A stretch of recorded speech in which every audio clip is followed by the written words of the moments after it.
Thank you, Mr. Speaker. My question is for the Minister of Finance.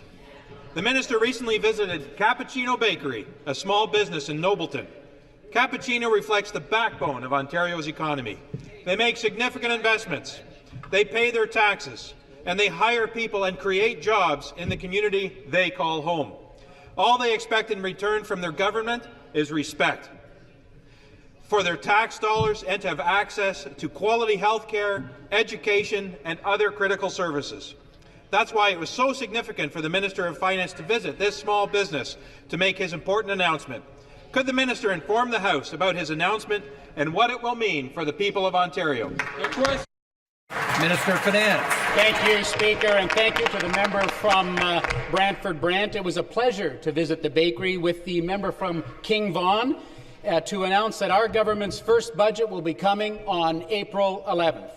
Through our province-wide pre-budget consultations, the message we heard came through loud and clear. People are struggling in a province that has been overtaxed, overregulated, and faces threats to the services we rely on because of spiraling government debt. We can all clearly see the results of 15 years of liberal neglect and reckless spending, and it's time to take action. Our first budget will continue our work to restore confidence by laying out responsible path to balance.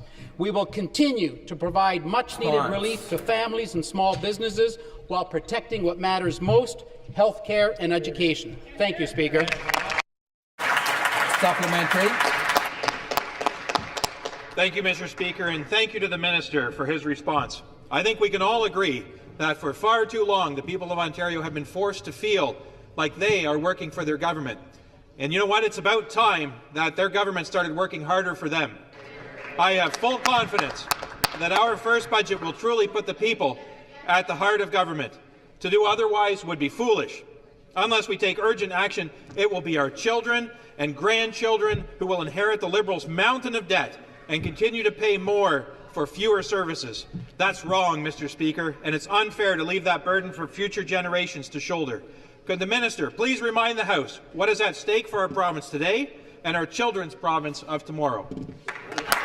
Minister of Finance. Thank you, Speaker. To put it bluntly, the previous Liberal government left behind a fiscal mess. We inherited a $15 billion deficit and a $346 billion debt. That's 346 with 9 zeros behind it. The Liberals were spending $40 million a day more than they brought in, Speaker.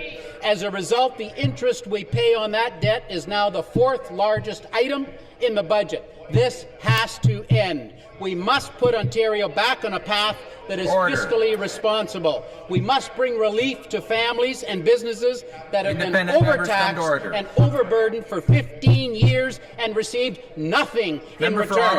We must work together to protect the services that matter most. And, Speaker, on April 11th, we will lay out our plan to do exactly that.